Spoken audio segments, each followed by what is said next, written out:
Oke. Bismillahirrahmanirrahim. Assalamualaikum warahmatullahi wabarakatuh. Selamat pagi teman-teman semua. Selamat pagi. Selamat pagi, Kak. Oke, gimana nih kabarnya nih teman-teman? Alhamdulillah. Baik. Alhamdulillah, alhamdulillah. Oke. Ya, ini semuanya sedang menggunakan busana muslim semua ya. Baru selesai jam berapa acara tadi?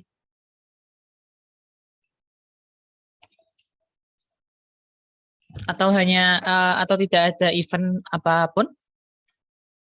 Tadi selesainya jam 9. Oh, tetap ada event ya? Tadi jam 9. Oh, jam 9. Berarti tadi nggak ada ini ya? Pelajaran jam pertama ya? Jam kedua maksudnya? Ada tapi cuma sebentar. Cuma sebentar. Oke. Oke ya. eh ya, berarti untuk biologi ini alhamdulillah ya tidak terpotong ya.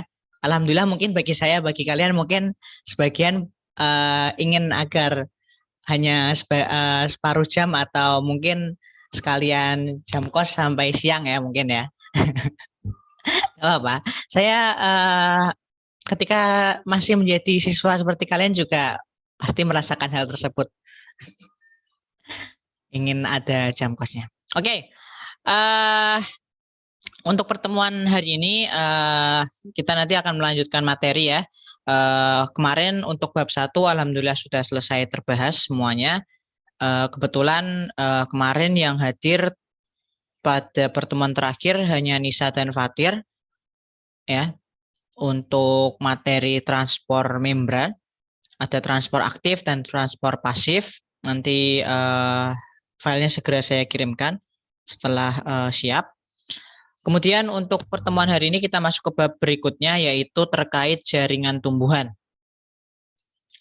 Dari kalian sudah pernah mendapatkan materi terkait jaringan-jaringan yang pada tumbuhan, bagian-bagian tumbuhan? Pernah mendengar xilem, phloem, stomata, pernah? Kalau untuk oke, pernah ya kalau itu ya. Kalau untuk jaringan parenkim, meristem, ada yang pernah mendengar? Oh, Kiran pernah mendengar. Oke, yang lain ada yang pernah dengar juga? Jaringan parenkim, meristem, meristem apikal? Belum ya? Oke, belum. Oke, kalau belum, jadi pada bagian tumbuhan ya, pada tubuh tumbuhan, itu sama seperti tubuh kita, tubuh manusia. Kalau di tubuh kita punya yang namanya kulit ya. Kita punya yang namanya kulit. Di bawahnya kulit ada lapisan yang kita sebut sebagai daging atau otot, ya.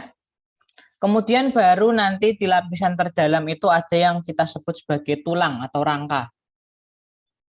Nah, sama seperti tubuh manusia, tumbuhan itu juga terdiri dari lapisan-lapisan.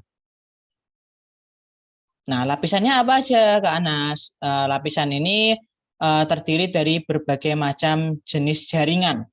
Yang namanya salah satunya tadi yang saya sebutkan. Ada jaringan meristem, parenkim, ada bagian epidermis juga, bagian seperti kulitnya, korteks, dan lain-lain. Masih banyak lagi. Nah, untuk bab kali ini nanti kita akan perdalam pembahasan kita terkait jaringan pada tumbuhan, dan nantinya setelah kita mempelajari jaringan pada tumbuhan, baru kita masuk ke jaringan pada hewan atau manusia. Karena manusia ini kan, kalau kalian ingat kemarin, kita masuk ke kingdom apa? Plantae atau animalia? Atau punya kingdom sendiri? Animalia. Oke ya, kita masuk ke kingdom animalia. Jadi sebenarnya kalau kita menyebutkan, dalam biologi kita menyebutkan hewan, itu sudah termasuk dengan manusia juga. Seperti itu. Jadi kalau kalian mencari ya, mencari informasi bentuk sel manusia, mungkin yang keluar itu nanti adalah sel hewan. Nah, jangan bingung karena kalau kita bicara tentang biologi, apalagi SMA sekarang, untuk manusia ini biasanya sudah di-include-kan ke dalam hewan karena di kelas 10 kalian sudah diajari terkait kingdom animalia. Seperti itu. Oke. Kita mulai langsung saja. Saya buka untuk filenya dulu.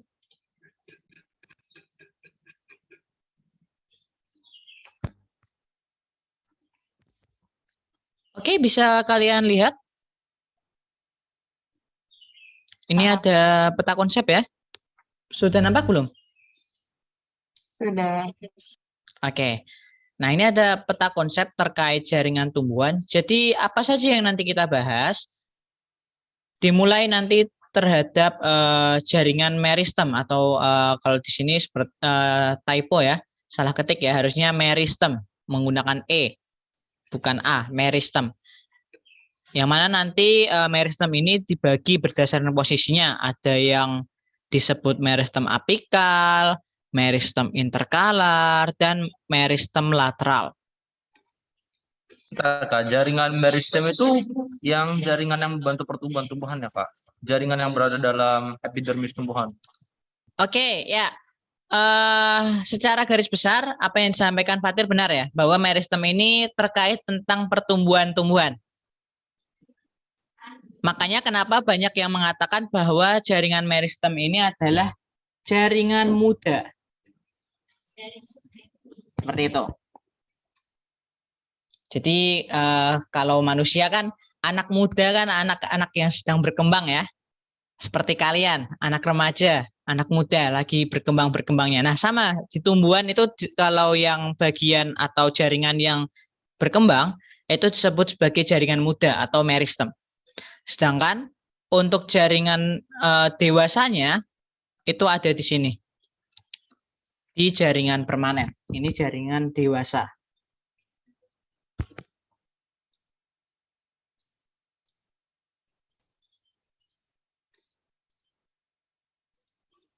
Nah, kembali lagi ke jaringan muda meristem, jaringan meristem.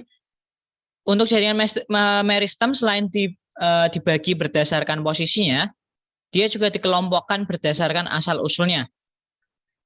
Ada meristem primer, meristem sekunder, dan promeristem. Sedangkan untuk jaringan dewasa, karena dia itu kalau sudah disebut dewasa itu dia punya fungsi yang spesifik, dia dibagi menjadi 5. Epidermis, parenkim, jaringan pengangkut, xilem dan phloem yang pernah kalian dengar itu termasuk jaringan pengangkut ya. Istilahnya dia itu semacam pembuluh darah di dalam tumbuhan. Kalau kita kan pembuluh darahnya kan ini ya, apa namanya, ada arteri, vena ya. Nah, kemudian ada jaringan penyokong dan jaringan sekretoris atau jaringan yang berfungsi untuk sekresi.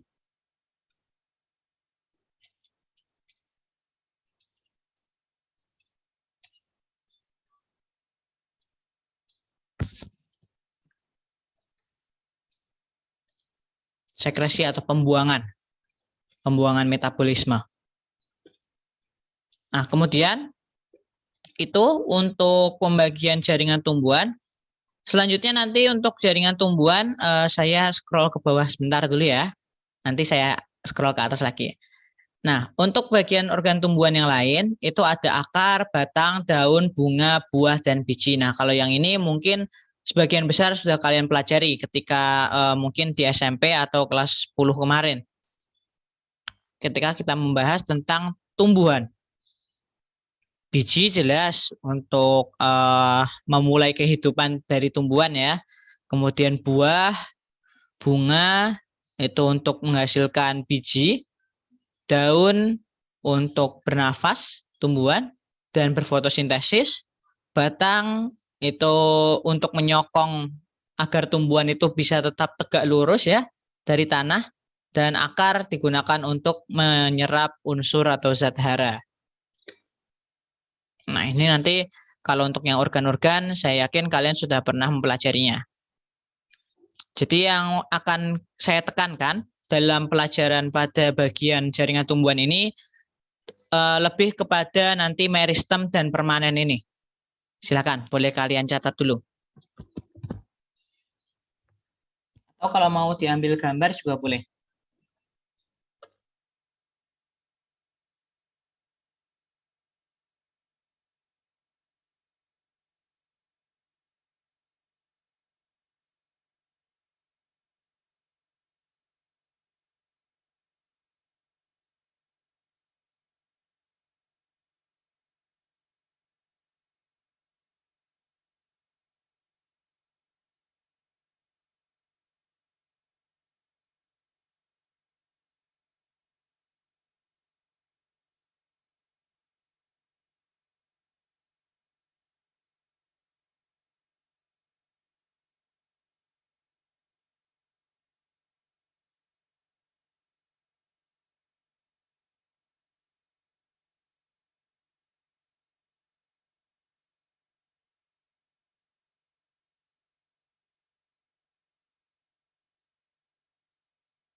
Oke, apakah sudah?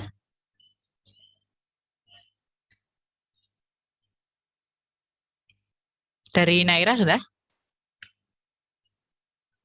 Oke, kita lanjutkan. Nah, ini untuk yang organ tumbuhan. Jadi ada akar, batang, daun, bunga, buah, dan biji.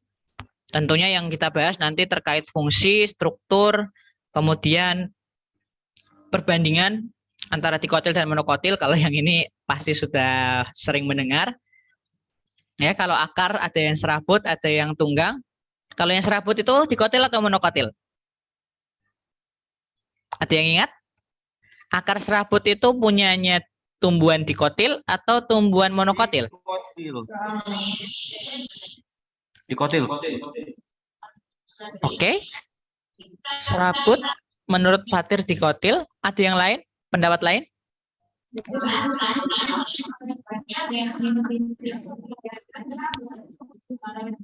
Semuanya setuju dengan jawaban Fatir?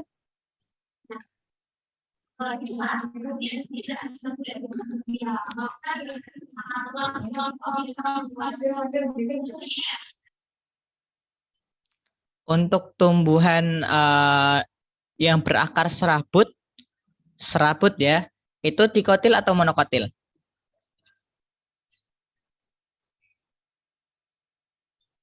Monokotil. Oke. Dari Hanif menjawabnya monokotil. Beda nih. Ada untuk yang lain, Naira, Zahra, dan Kiran, kira-kira kubunya mana ini? Pendukungnya siapa ini? Fatir kah?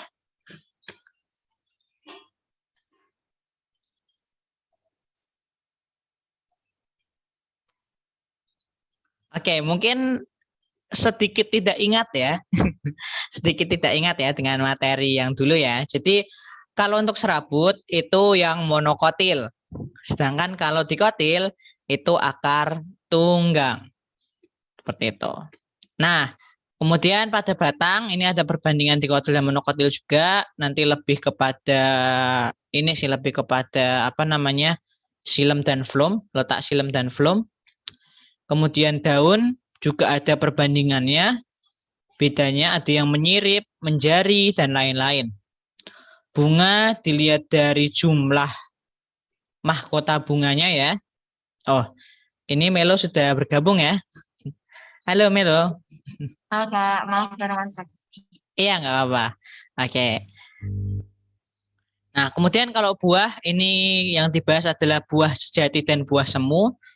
Nanti kita perdalam lagi. Intinya buah sejati dan buah semu ini memperlihatkan terkait bijinya. Kan kalian pernah mendengar ya, ada buah yang tidak memiliki biji ya. Nah, buah yang tidak memiliki biji itu termasuk ke buah semu. Buah semu. Kemudian untuk biji sendiri itu nanti ada dibahas terkait kulit biji, tali pusar pada biji, dan inti biji. Oke, silakan. Mau dicatat dulu? Atau kita skip saja?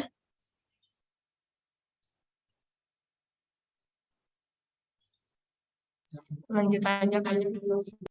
Oke, kita lanjutkan langsung. Nah, sekarang kita akan masuk ke yang pertama, terkait subbab yang pertama, yaitu terkait jaringan meristem. Jadi pada tumbuhan ya, tadi seperti yang disebutkan oleh Fatir, bahwa jaringan meristem ini merupakan jaringan yang berfungsi atau berperan dalam perkembangan dan pertumbuhan tumbuhan.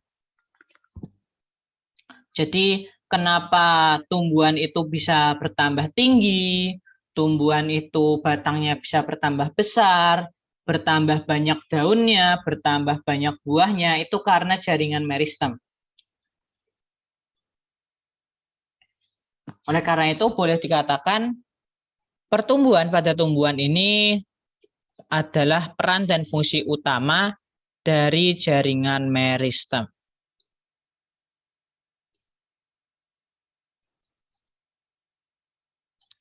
Nah, selain itu jaringan meristem juga beberapa ya, ada yang mengatakan dia itu jaringan embrional.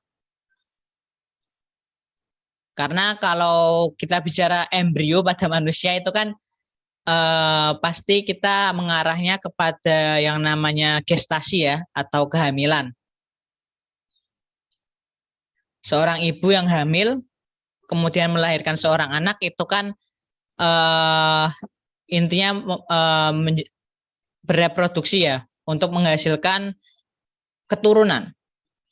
Nah, sama seperti jaringan meristem ini, dia itu jadi salah satu penentu kenapa tumbuhan itu bisa berkembang biak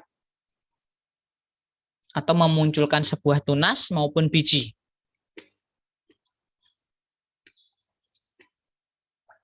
Itu untuk jaringan meristem, disebut juga jaringan embrional ya. Kemudian saya lanjutkan dulu. Jadi tadi jaringan meristem, jaringan embrional, fungsi utama dalam pertumbuhan tanaman.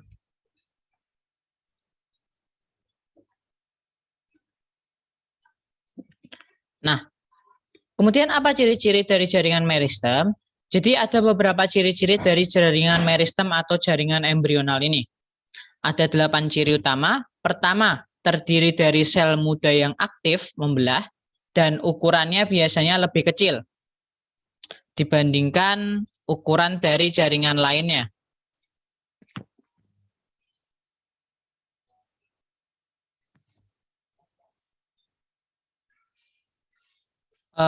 Cek, bisa mendengar suara saya ya? Suara saya masih terdengar? Oh, oke. Mohon maaf, tadi di device saya tertulis connection unstable.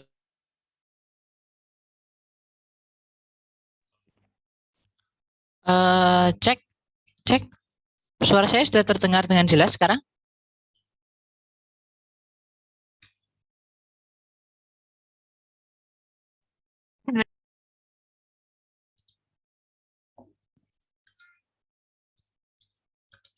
Oke.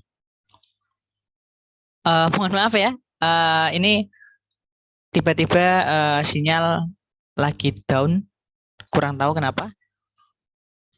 Tapi masih bisa terdengar ya untuk suara saya ya. Oke. Saya ulangi.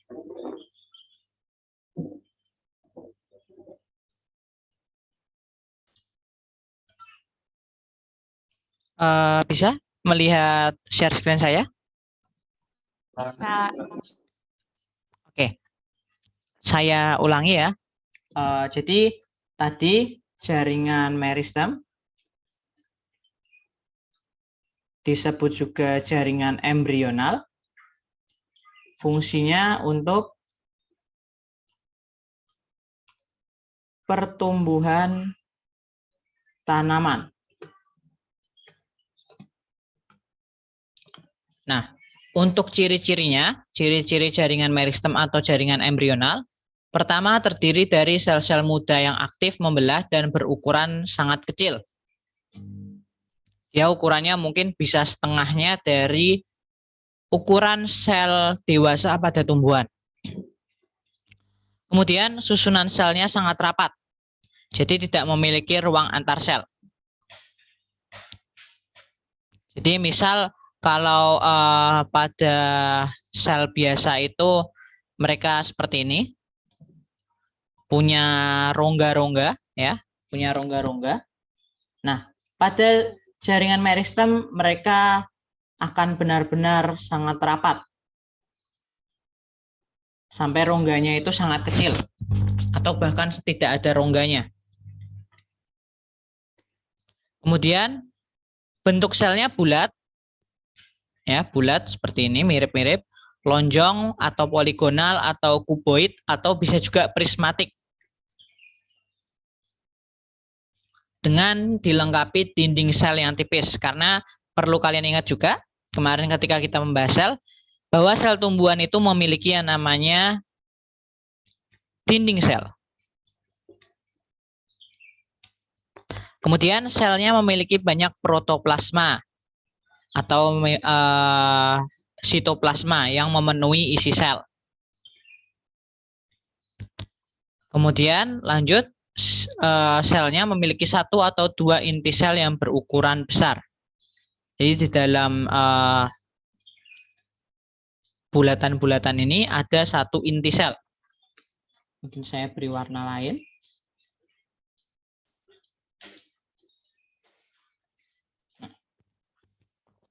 Vakuola selnya juga ukurannya itu masih sangat kecil atau bahkan tidak ada sama sekali. Dengan plastida, plastida ini adalah bagian ini ya untuk fotosintesis. Kalau kita kenalnya mungkin kloroplas, kalian kenalnya. Kalian kenal dengan nama kloroplas, jadi itu plastida itu sama seperti kloroplas yang belum matang.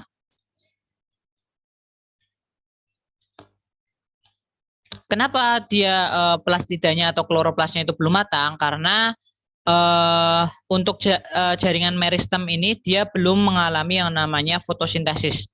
Dia tidak punya tugas untuk melakukan fotosintesis. Jadi dia tidak butuh yang namanya zat hijau daun atau klorofil. Dan juga satu hal lagi, kenapa vakuola pada sel atau jaringan meristem ini sangat kecil? Padahal kalau kita pelajari kemarin bahwa vakuola pada tumbuhan itu lebih besar daripada vakuola pada hewan. Nah, itu karena untuk vakuola pada jaringan meristem, vakuolanya ini belum digunakan untuk menyimpan makanan.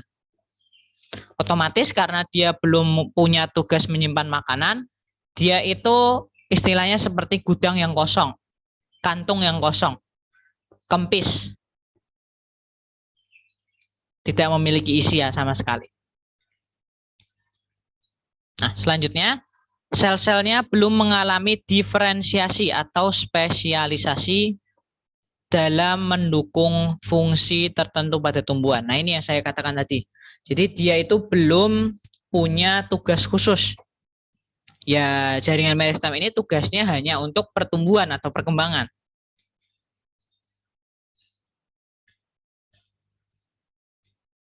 Selain itu, selain pertumbuhan dan perkembangan, dia juga beberapa ada yang menyimpan makanan dalam jumlah yang sedikit tentunya.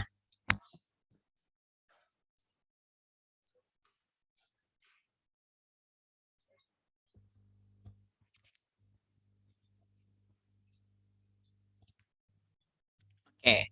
Nah, kemudian kalau untuk fungsinya tadi sudah saya jabarkan ya. Dia itu intinya sebagai pertumbuhan tanaman, berfungsi pada saat tanaman itu ingin tumbuh dan berkembang ya, ingin tumbuh dan berkembang. Kemudian juga dia sebagai penyimpan makanan dalam jumlah kecil. Seperti itu. Silakan, boleh dicatat dulu. Kalau ada pertanyaan boleh kalian sampaikan. Kak Anas, Ya. Bedanya sitoplasma sama protoplasma apa ya? Oke, bedanya sitoplasma atau dan protoplasma itu apa? Jadi mungkin saya tanya kepada Kiran terlebih dahulu. Bedanya anak balita dengan anak bayi itu apa? Bayi lebih baru gitu, lebih kecil. Oke.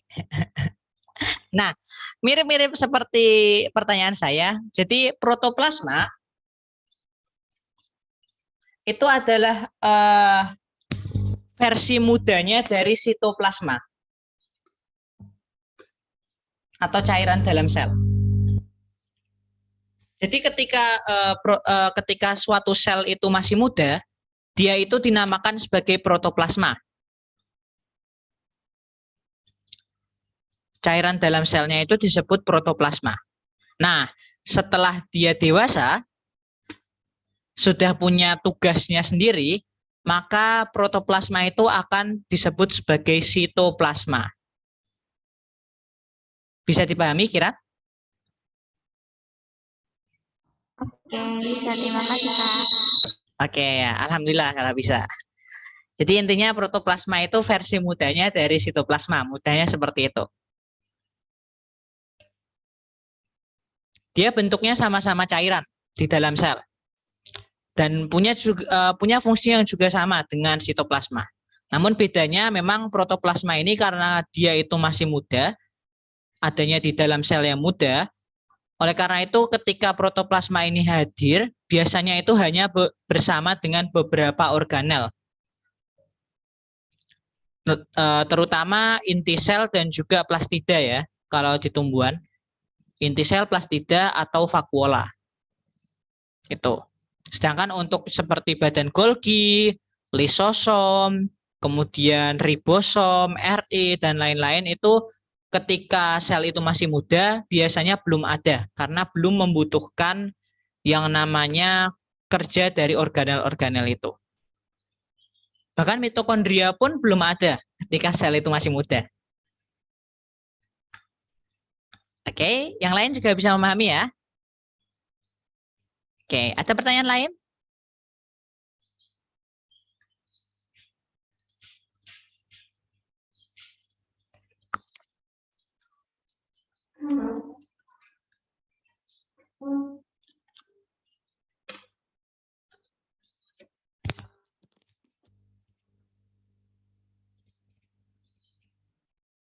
Tidak ada?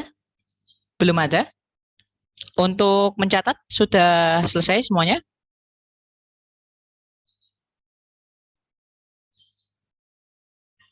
Oke, Zahra sudah?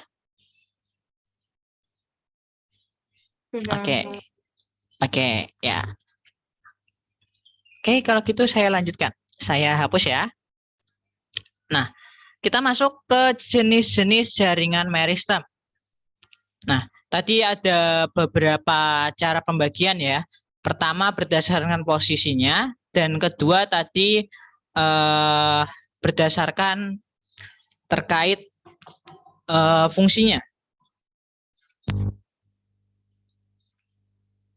Dilihat dari berdasarkan posisinya dulu ya. Berdasarkan posisinya, pertama kita bahas dulu terkait meristem apikal. Yang posisinya ada di ujung batang, ujung lateral, dan ujung akar. Nah, pertanyaannya mungkin dari kalian ada yang ingin bertanya, ujung lateral itu apa, Kak Anas? Jadi kalian tahu batang itu bentuknya mungkin kalau digambarkan seperti ini ya. Kemudian di sini baru ada cabang-cabang. Ya, seperti ini. Nah, kalau ujung batang utama itu di sini letaknya. Letaknya di sini, di paling atas, di paling pucuk. Itu ujung batang utama. Nah, ujung lateral itu adalah yang paling dekat dengan kulit-kulit ini. Kulit tumbuhan. Nah, ini tadi menyambung dengan yang disampaikan oleh Fatir tadi. Tadi Fatir mengatakan, Kak, jaringan meristem itu jaringan yang ada di dekat epidermis ya? Iya. dia ada di dekat epidermis. Lebih tepatnya ada di bagian korteks. Epidermis itu kan di bagian luar. Kemudian setelah epidermis itu kita cungkil atau kita ambil, kita kuliti kayu itu, maka kita akan menemui yang namanya bagian korteks. Atau mungkin kalau kalian yang pernah melihat kayu potong, kayu yang telah dipotong, kalian pernah melihat bagian kayu pada batang yang warnanya lebih muda dari kulitnya? Pernah? Mungkin ketika tumbuhan itu masih tumbuh, masih hidup, masih berdiri, dia warnanya kehitaman, coklat tua. Kemudian ketika sudah dihaluskan, yang kalian lihat adalah kayu-kayu yang warnanya coklat muda. Nah, warna coklat muda ini adalah yang bagian korteksnya, bagian dalam setelah epidermisnya. Seperti itu. Nah, ini untuk ujung lateral. Kemudian kalau ujung akar pasti ujung yang bagian bawah ya, bagian pada akar. Nah, untuk meristem apikal ini punya peran terhadap pertambahan panjang atau tinggi pada tumbuhan. Panjang itu kalau kita bicara tentang akar, tinggi itu berarti tentang batangnya, makin tinggi. Kemudian pertumbuhan ini nantinya ketika kelas 9, ketika kelas 12, nanti akan kalian sebut sebagai pertumbuhan primer, seperti itu. Nah, ada beberapa teori ya seputar bagaimana meristem apikal ini dibagi. Yang pertama, teori tunika corpus, yang artinya dia itu dibagi pada bagian tunika dan bagian korpus.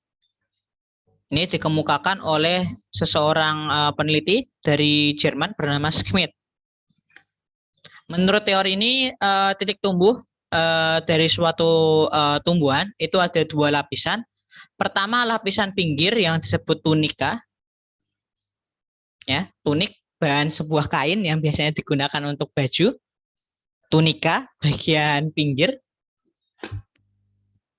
yang terdiri atas satu atau beberapa lapis sel. Tunika mengalami pembelahan ke arah lateral atau samping, ke arah luar ya, ke arah kulit, dan akan berdiferensiasi menjadi epidermis.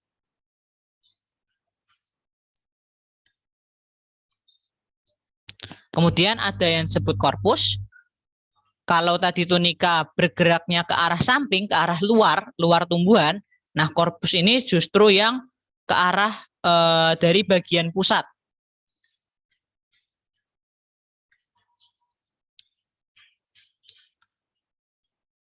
Pembelahannya berbeda dari tunika yang hanya bersifat ke arah lateral atau samping, ke arah luar. Dia ini bisa membelah ke segala arah. Dan dapat membentuk juga jaringan-jaringan lain selain epidermis. Tentunya epidermis juga bisa dibentuk oleh si korpus ini juga. Seperti itu. Oke, untuk ini dulu silakan sambil dicatat. Ada pertanyaan dulu untuk teori tunika korpus?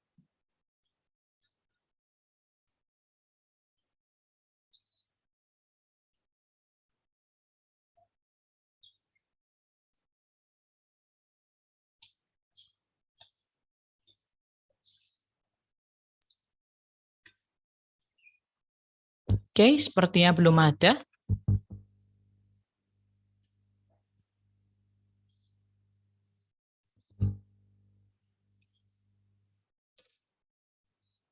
Oke, silakan. Masih saya beri waktu. Kalau masih ada yang butuh waktu untuk mencatat atau mengambil gambar.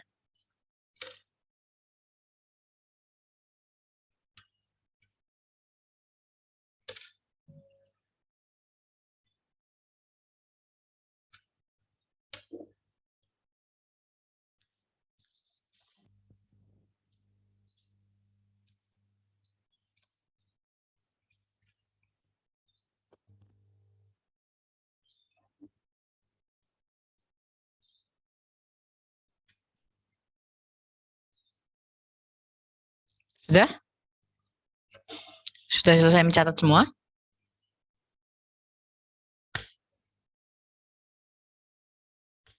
Fatir, apakah sudah selesai?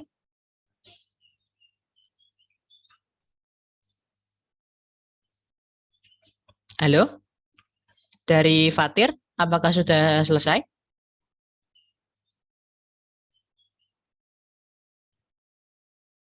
Oke, Melo sudah. Sudah Kak, sudah. Oh, oke. Silahkan lanjut. Oke, kalau gitu kita lanjutkan ya. Nah, itu tadi teori tunika korpus. Tunika bagian pinggir, korpus bagian dalam. Kemudian ada yang disebut teori histogen yang dikemukakan oleh Hans Stein. Kalau untuk teori histogen, ya, ini ada 3 bagian. Histogen itu maksudnya adalah ilmu terkait jaringan.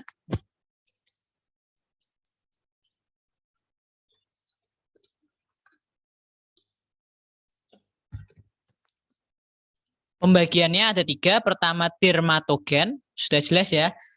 Dermatologi itu ilmu terkait kesehatan kulit, hal-hal yang menyangkut dengan kulit. Oleh karena itu, dermatogen itu merupakan bagian lapisan luar atau kita sering sebut sebagai epidermis. Kemudian periblem itu bagian tengah yang nantinya jadi korteks, dan plerom itu bagian dalam yang berkembang menjadi silinder pusat.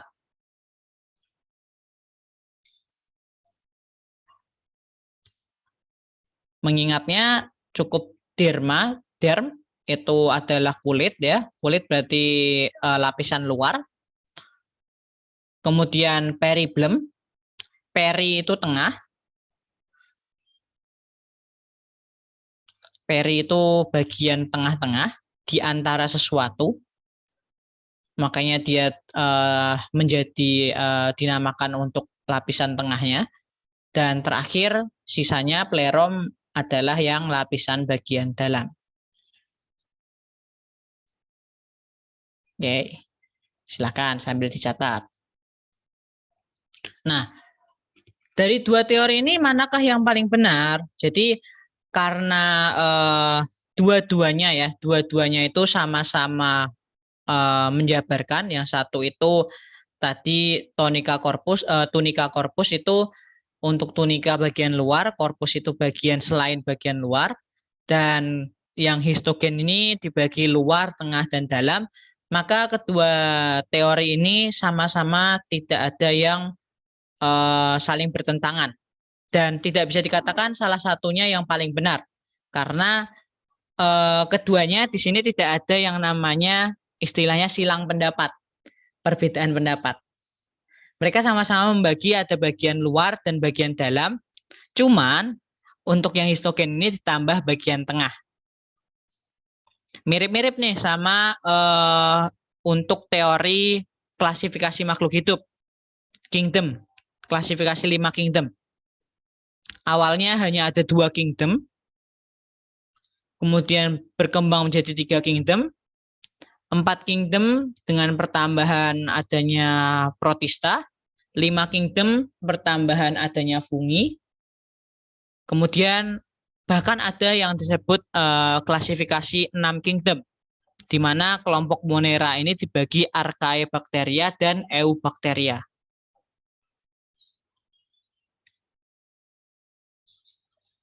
Oke, itu sudah selesai dicatat ya untuk yang ini.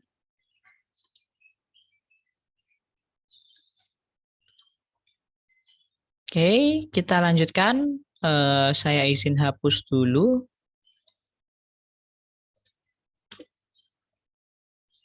Nah, kemudian setelah meristem apikal tadi, ada yang disebut meristem interkalar. Nah, meristem interkalar kalau apikal tadi letaknya di ujung batang, ujung akar, atau di ujung lateral, intinya di ujung. Nah, kalau interkalar ini adalah meristem yang terletak di antara jaringan dewasa atau jaringan yang sudah terdiferensiasi atau terspesialisasi. Biasanya paling sering itu ditemukan pada pangkal ruas batang. Jadi misal ini saya ada gambar batang seperti ini, kemudian punya percabangan ya, punya percabangan semacam ini, mungkin. Mohon maaf dengan gambar saya yang sangat tidak menarik ini. Nah, biasanya dia ada di sekitar bagian sini.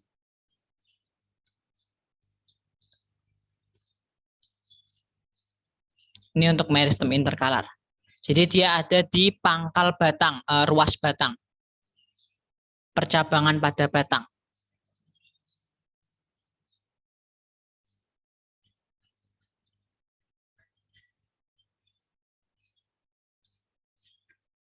Kalau untuk rumput-rumputan, tentunya karena rumput itu langsung daun ya, langsung daun, dia ada di ujung pada bagian dekat daunnya sini. Misal di sini saya menggambar rumput. Nah, dia biasanya ada di ujung sebelum penghubung antara akar dengan bagian ujung daunnya. Di situ, itu ada meristem interkalar. Nah, fungsinya untuk apa sebenarnya? Meristem interkalar ini kalau tadi untuk apikal itu lebih kepada pertambahan panjang atau tinggi pada tanaman.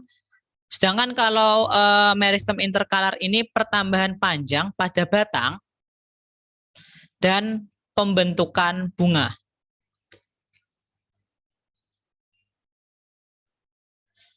Jadi fungsinya untuk membentuk bunga dan memperpanjang ruas batang. Atau bisa dibilang memperpanjang ranting, dahan dan ranting.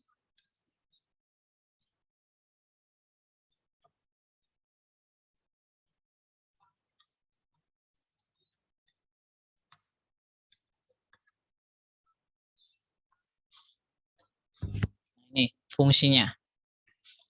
Berbeda dari apikal tadi yang lebih kepada pertumbuhan pada batang yang naik atau membesarnya diameter batang atau memanjangnya akar pada tanaman.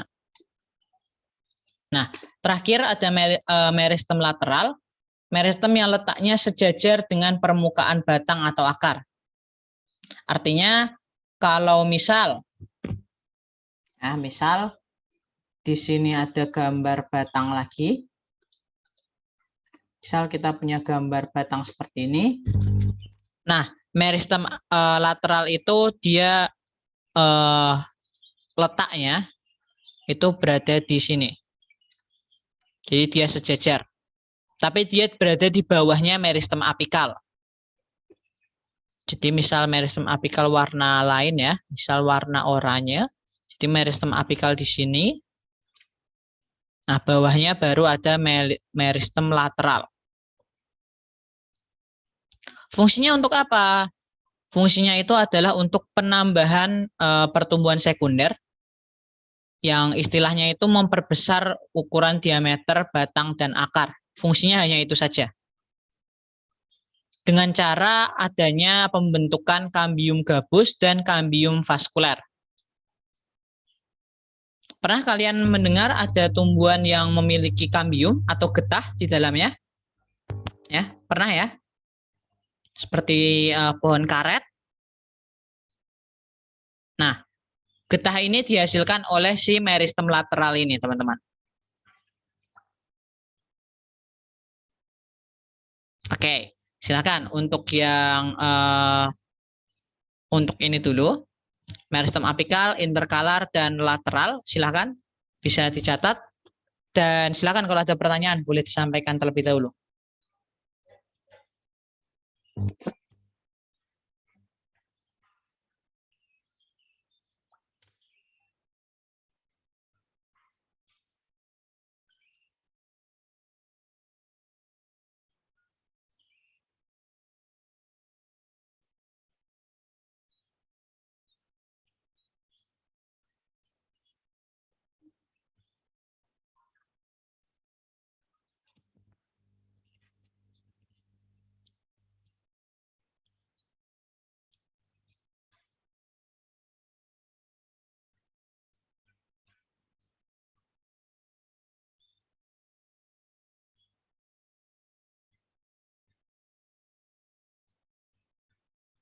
Apa ada pertanyaan?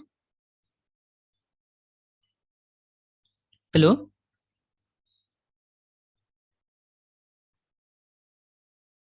Oke. Dari Naira ada pertanyaan?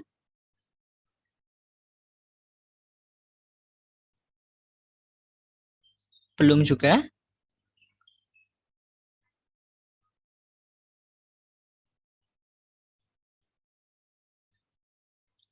Oke. Tidak ada. Oke. Oke, mungkin kalau belum ada pertanyaan kita lanjutkan ya. Untuk pencatatnya sudah selesai ya? Atau perlu waktu lagi?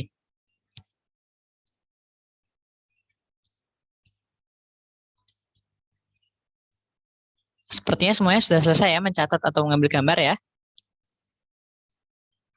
Oke, ya. Kalau gitu kita lanjutkan. Nah, kemudian setelah tadi ada berdasarkan letaknya, sekarang ada berdasarkan asal-usulnya. Jadi jaringan meristem itu bisa dibagi berdasarkan asal-usulnya. Dari mulai ada yang disebut sebagai promeristem, kemudian meristem primer, dan meristem sekunder.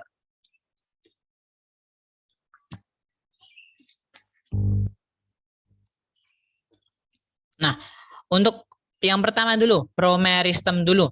Promeristem ini adalah bagian awal dari meristem yang sudah ada. Jadi versi paling mudanya dari meristem. Bahkan ketika dia itu masih berupa kecambah, ya, ketika masih berupa kecambah, jaringan meristem yang ada pada kecambah itu disebut sebagai promeristem. Dia belum memiliki yang namanya meristem primer maupun meristem sekunder. Dan letaknya itu biasanya kalau di ujung kecambah ya, itu pada ujung akar dan ujung batang. Yang biasanya kalau kalian lihat itu pada tumbuhan itu bagian yang warnanya itu lebih hijau atau lebih pucat daripada bagian lain. Misal bagian batangnya warna hijau, maka bagian ujungnya sedikit ada warna kuning atau hijau muda. Nah ini, itu disebut bagian promeristem. Berisi dengan jaringan promeristem. Nah, menurut Haberland, promeristem ini akan berkembang menjadi yang namanya protoderm, prokambium, dan meristem dasar. Protoderm tadi ya, sudah kita bahas. Berubah menjadi epidermis. Prokambium itu menjadi jaringan pengangkut. Kambium, xilem, phloem. Dan meristem dasar. Itu yang bisa mengubah menjadi parenkim atau jaringan dewasa. Bukan jaringan dasar ya, jaringan dewasa.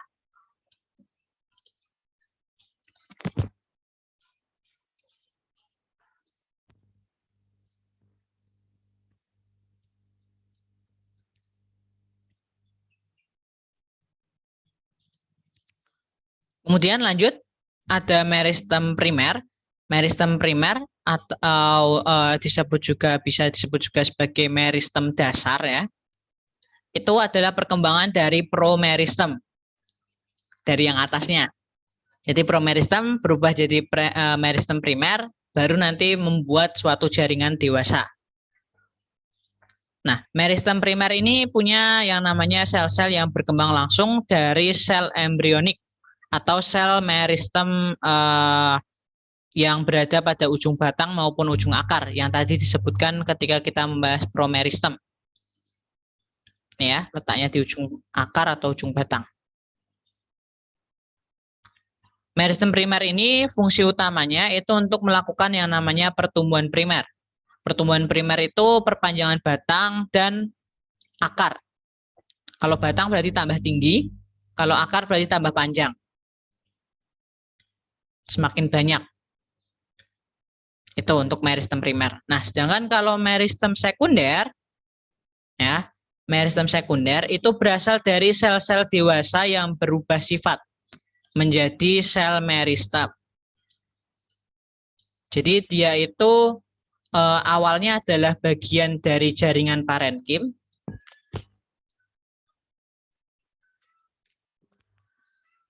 awalnya adalah jaringan parenkim, kemudian berubah jadi jaringan meristem lagi. Jadi yang awalnya jaringan protoderm berubah meristem dasar berubah jadi parenkim berubah jadi meristem sekunder. Jadi meristem ke parenkim ke meristem lagi. Seperti itu intinya. Nah, fungsinya kalau untuk si jaringan meristem sekunder ini, dia lebih kepada untuk pertumbuhan sekunder. Artinya kalau kita bahas pertumbuhan sekunder, itu adalah pembentukan yang namanya kambium vaskuler dan kambium gabus. Seperti itu. Menghasilkan yang namanya kambium atau getah. Itu untuk meristem sekunder. Oke, silakan. Boleh kalian catat dulu.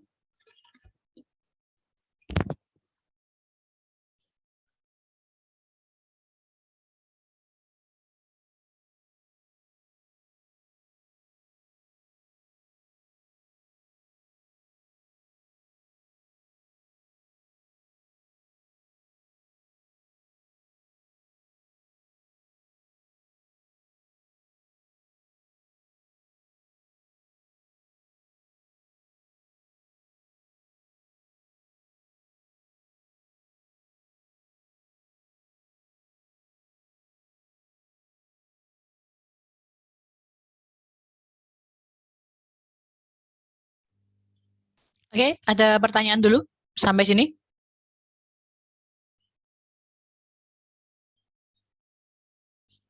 Oke, belum ada.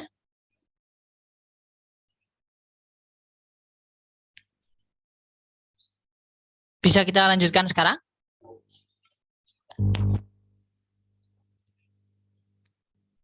Sudah selesai mencatat atau mengambil gambar semua ya? Oke, kita lanjutkan. Saya hapus dulu.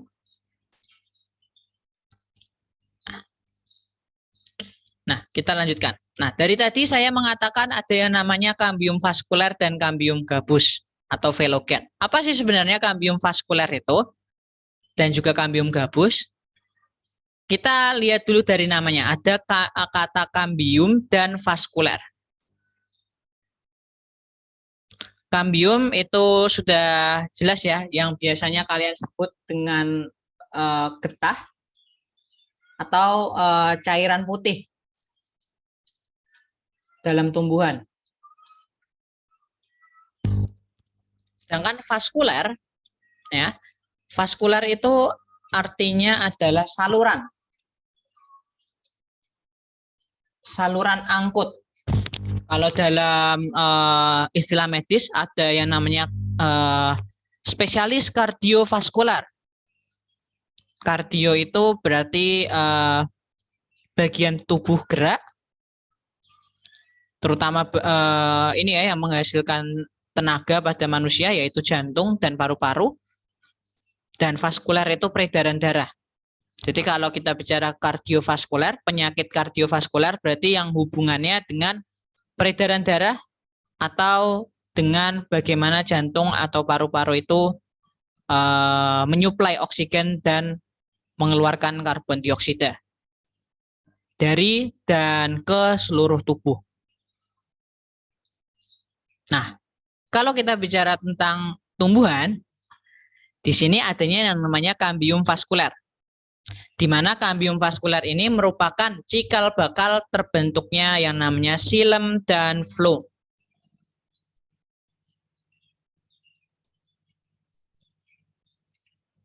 Jadi semua tumbuhan itu punya yang namanya kambium vaskuler.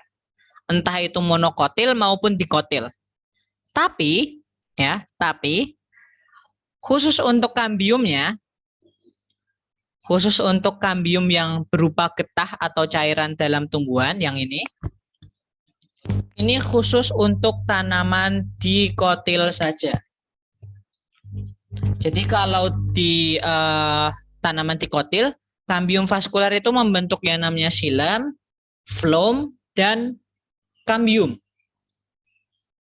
Sedangkan kalau untuk monokotil, kambium vaskuler itu hanya menghasilkan xilem dan floem saja.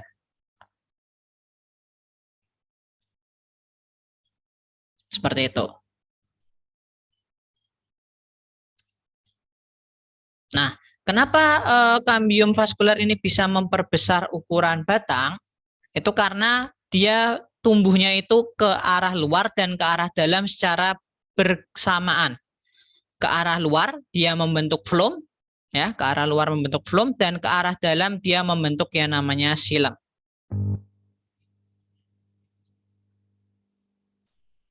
Oke, silakan boleh dicatat dulu.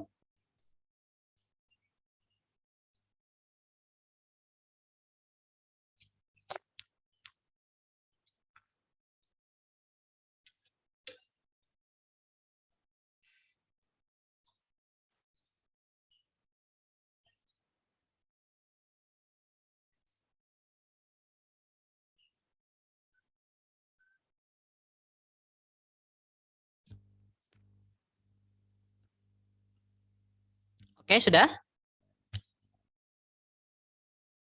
Saya lanjutkan ya.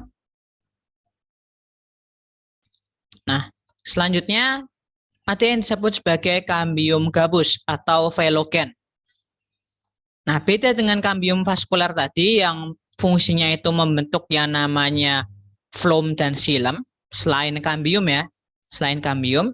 Untuk kambium gabus ini dia membentuk yang namanya lapisan periderm, lapisan tengah. Kalau kita bicara tentang pembagian sel meristem pada jaringan meristem berdasarkan asal usulnya tadi, periderm pada bagian tengah atau bagian pelindung.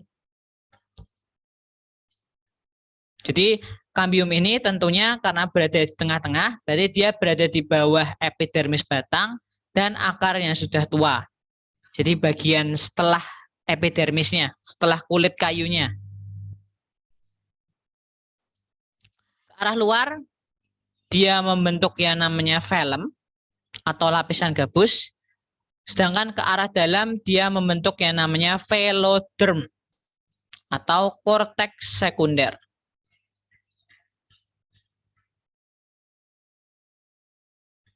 Velum itu isinya adalah sel-sel mati, sedangkan veloderm itu isinya sel-sel yang hidup. Nah, mungkin ini bisa dicatat dulu. Setelah itu saya akan perlihatkan gambarnya, diagram gambarnya. Jadi ada kalian di sini yang suka memasak? Mungkin ada yang suka memasak?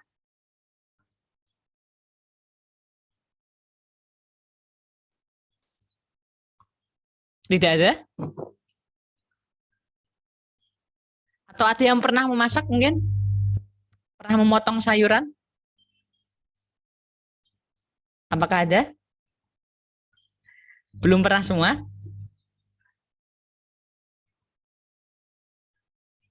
Oke, kalau mungkin belum Saya pernah. Kak, potong-potong sayur pernah. Oke, oke, Tina. Oke, jadi kalau kalian pernah memotong sayuran, itu ketika pertama kali memotong, pisau itu sangat mudah untuk masuk. Namun setelah di tengah-tengah itu akan makin keras. Itu karena adanya bagian velum dan veloderm ini. Karena bagian gabus itu lebih istilahnya lebih elastis, lebih lunak. Makanya ketika memotong pertama kali menggunakan pisau itu sangat empuk. Dan makin lama, makin ke tengah, itu makin keras. Karena veloderm itu atau korteks sekunder itu sifatnya kaku, sangat keras. Beda dengan velum atau lapisan gabus yang sifatnya itu lunak dan lebih elastis. Seperti itu. Oke, saya rasa sudah selesai mencatat semua ya. Nah, ini gambarnya. Boleh kalau mau kalian ambil gambarnya. Kalian foto. Nah, di sini tunas apikal itu berada di ujung. Paling ujung ya, bagian paling ujung. Itu adalah meristem apikal. Kemudian kambium vaskuler. Kalau pada gambar, ini yang di pinggir-pinggir ini ya. Yang bentuknya silindris ini. Ini adalah kambium vaskuler. Kemudian untuk bagian bawah, di bagian akar, di sini ada meristem yang akan membentuk akar lateral. Ini akar lateral itu maksudnya akar yang tidak hanya ke bawah, tapi ke samping. Terutama kalau di akar serabut ya, tipenya kan kalau akar serabut kan akarnya menyebar, tidak satu tumbuh ke bawah seperti akar tunggang. Nah, meristem yang membentuk akar lateral ini kalau pada bagian akar utamanya itu juga bisa menghasilkan yang namanya rambut akar. Nah, ini ujung akar. Di sini adalah bagian ujung pada akar. Ujung akar. Dan meristem apikal ada di ujung akar juga. Di bagian paling ujung. Sebelum tudung akar. Oke. Mau diambil gambarnya dulu, silakan. Saya beri waktu.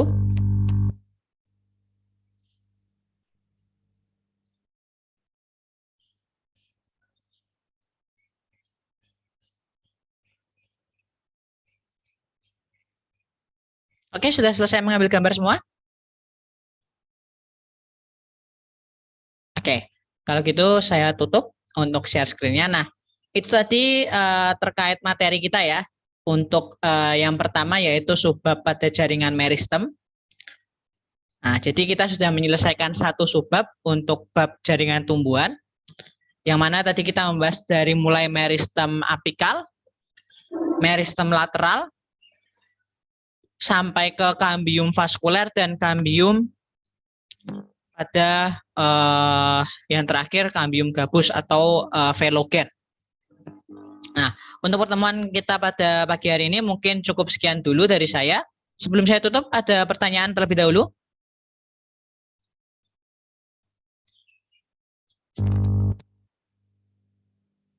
Oke, belum ada. Zahra, ada pertanyaan? Hanif mungkin?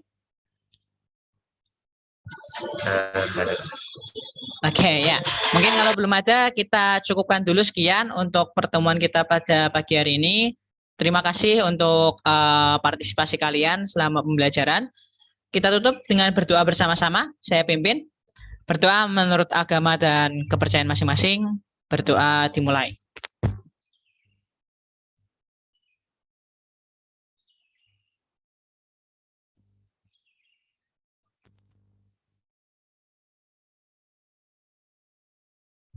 Baik, berdoa dicukupkan.